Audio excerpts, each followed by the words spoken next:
Part 1 में हमने देखा कि एक शांत दिखाई देने वाले गांव में अजीब और रहस्यमयी घटनाओं की शुरुआत हो चुकी है और धीरे धीरे एक अनदेखा डर पूरे गांव को अपनी गिरफ्त में लेने लगता है।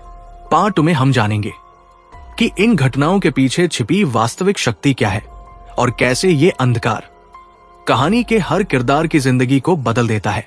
उस रात जोंगू अपनी बेटी योजन के सोने का इंतजार करता है।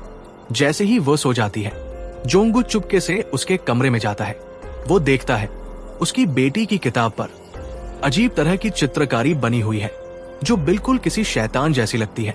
फिर वो उसकी शरीर की जांच करता है और देखता है कि वही लक्षण उसकी बेटी के शरीर पर भी दिखाई दे रहे हैं जो अब तक सभी हत्यारों में पाए गए थे।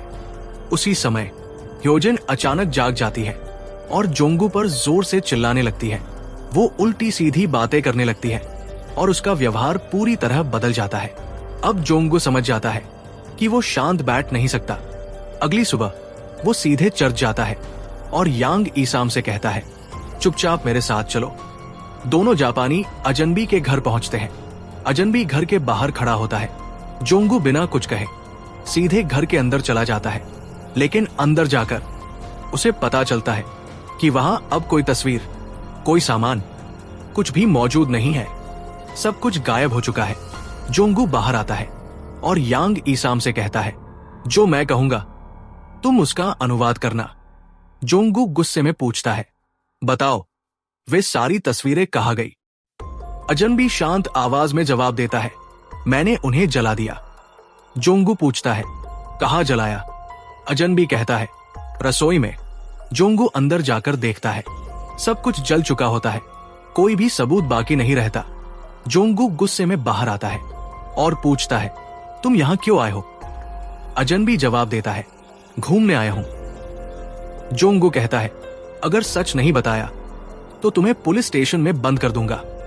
अजनबी शांत रहकर कहता है, अगर मैं सच भी बता दूं तो भी तुम विश्वास नहीं करोगे। जोंगू गुस्से में कहता है, अगर तुमने सच नहीं बताया तो तुम्हारे लिए अच्छा नहीं होगा। फिर वो चेतावनी देता है, मेरी बेटी से दूर रहना। जो भी कर रहे हो उसे तुरंत बंद करो। ये गांव छोड़कर चले जाओ। ये गोकसोंग मेरा गांव है। अगर किसी को नुकसान पहुंचाया तो मैं तुम्हें मार डालूंगा। अजनबी बिल्कुल शांत खड़ा रहता है, मानो उसे कोई फर्क ही न पड़ता हो। ये देखकर जोंगू और अधिक गुस्से में आ जाता है। वो घर में तोड़फोड़ शुरू कर देता है और पूजा वाला कमरा भी नष्ट कर देता है। उसी समय गार्ड डॉग आजाद हो जाता है और जोंगू पर हमला कर देता है। कुत्ता उसे बुरी तरह काट लेता है। अपनी जान बचाने के लिए जोंगू उस कुत्ते को मार देता है। फिर बाहर आकर अजनबी से कहता है, मैं तुम्हें 3 दिन का समय देता हूं। ये गांव छोड़कर चले जाओ। अगले दृश्य में ह्योजन को उसकी मां और नानी अस्पताल लेकर जाती है। डॉक्टर उसके शरीर पर अजीब चकत्ते देखता है। डॉक्टर पूछता है, ये कब से हो रहा है? मां जवाब देती है, कुछ दिनों से। लेकिन डॉक्टरों के पास भी कोई स्पष्ट जवाब नहीं होता।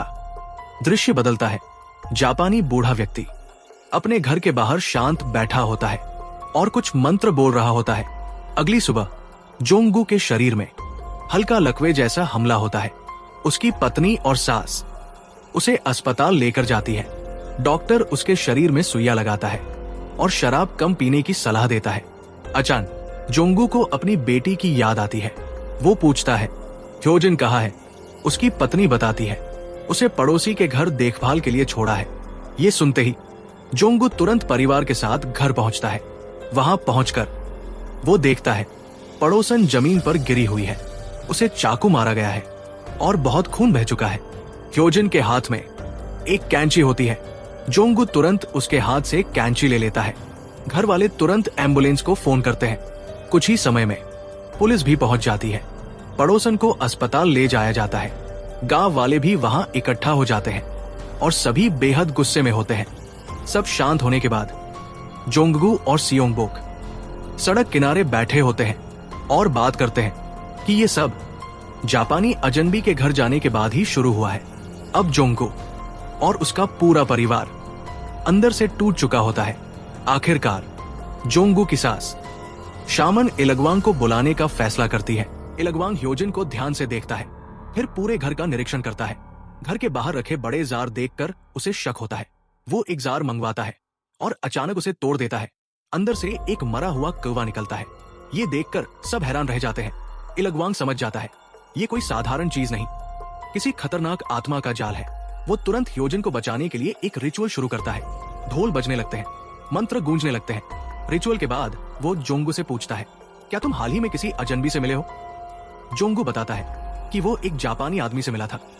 ये सुनते ही इलग्वांग का चेहरा बदल जाता है। वो कहता है वो जापानी आदमी इंसान नहीं, एक दानव है। उसी समय गांव में एक आदमी अपनी ही पत्नी को मारकर कुएं में फेंक देता है। अब इलग्वांग जोंगू को सच बताता है। गांव में जो भी हत्याएं हो रही है उनके पीछे वही जापानी दानव है, और अगर उसे नहीं रोका गया तो वो पूरे गांव को बर्बाद कर देगा। इसलिए इलग्वांग एक खतरनाक रिचुअल करने का फैसला करता है जिसे डेथ हेक्स कहा जाता है। लेकिन वो जोंगू को चेतावनी देता है, आज से चिकन मत खाना और शराब से भी दूर रहना, क्योंकि ये रिचुअल बेहद पवित्र और खतरनाक है। इसी बीच वो जापानी अजनबी एक लाश के सामने खड़ा दिखाई देता है। जोंगू घबराकर पूछता है, वो मेरी फैमिली के पीछे क्यों पड़ा है? इलग्वांग समझाता है, उसकी नजर सिर्फ तुम्हारी बेटी पर है। जैसे मछली पकड़ने वाला जाल फेंकता है और कोई भी मछली उसमें फंस सकती है, वैसे ही तुम्हारी बेटी उस दानव के जाल में फंस गई है। कुछ समय बाद रिचुअल की तैयारी शुरू होती है। उधर वो जापानी अजनबी एक सुनसान जगह पर अपना काउंटर रिचुअल शुरू करता है। दूर से मुमियों चुपचाप ये सब देख रही होती है। अब एक अजीब टकराव शुरू होता है।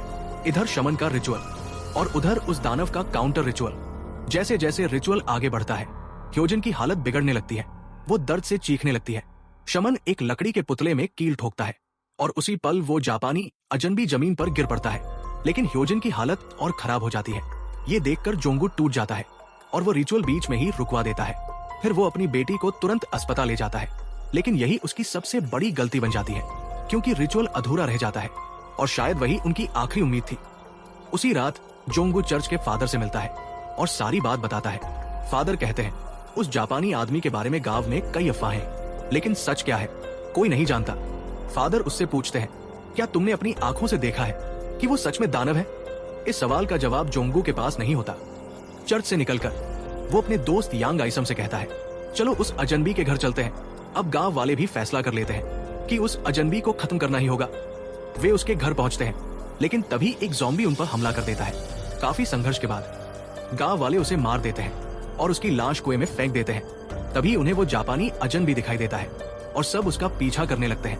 भागते भागते वो पहाड़ से गिर पड़ता है। दूर खड़ी मुमियोंग ये सब देख रही होती है। उधर जोंगू अपनी बेटी की हालत याद करके टूट जाता है और अपने घायल दोस्तों के साथ अस्पताल की ओर निकल जाता है। लेकिन रास्ते में अचानक वही जापानी अजनबी उनकी कार के सामने आ जाता है। सबको लगता है कि वो अजनबी अब मर चुका है। उसकी बॉडी पहाड़ से नीचे फेंक दी जाती है और दूर खड़ी मुमियों चुपचाप ये सब देखती रहती है। उधर शमन को भी जैसे एहसास हो जाता है और वो कहता है, आखिरकार वो शैतान के जाल में फंस ही गया। जोंगू अस्पताल पहुंचता है और हैरान रह जाता है। ह्योजन अब बिल्कुल सामान्य लग रही होती है।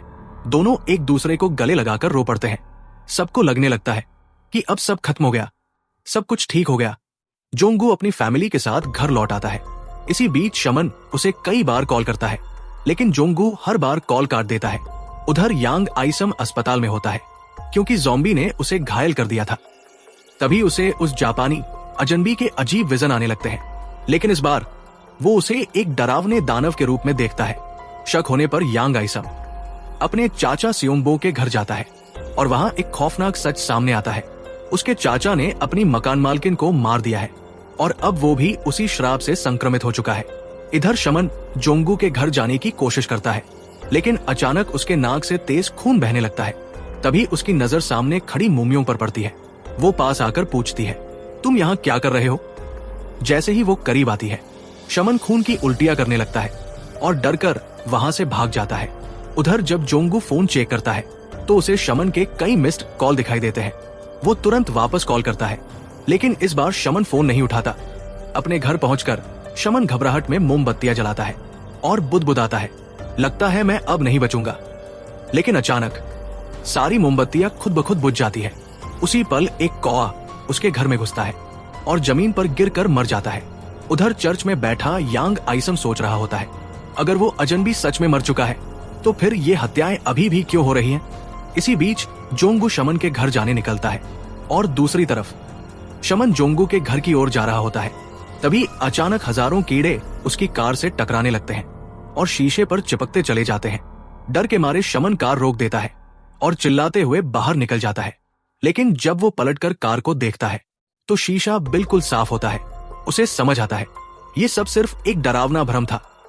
यांग आइसम एक दरांती लेकर कार से उस अजनबी को ढूंढने निकलता है। उधर शमन भी कार चलाते हुए जोंगू के घर की तरफ जा रहा होता है। वो जोंगू को फोन करता है। शमन कहता है जल्दी अपनी बेटी के पास जाओ, मुझसे बहुत बड़ी गलती हो गई। फिर वो चौंकाने वाली बात बताता है वो जापानी आदमी शैतान नहीं है, असल बुरी आत्मा मुमयोंग है। वो आदमी भी मेरी तरह एक शमन था जो उसे रोकने आया था। ये सुनकर जोंगू घबरा जाता है और तुरंत अपने घर की तरफ निकल पड़ता है। इधर यांग आइसम जंगल में उस अजनबी को ढूंढ लेता है और उससे पूछता है तुम्हारा असली रूप क्या है। अजनबी मुस्कुराता है और कहता है तुम्हें क्या लगता है।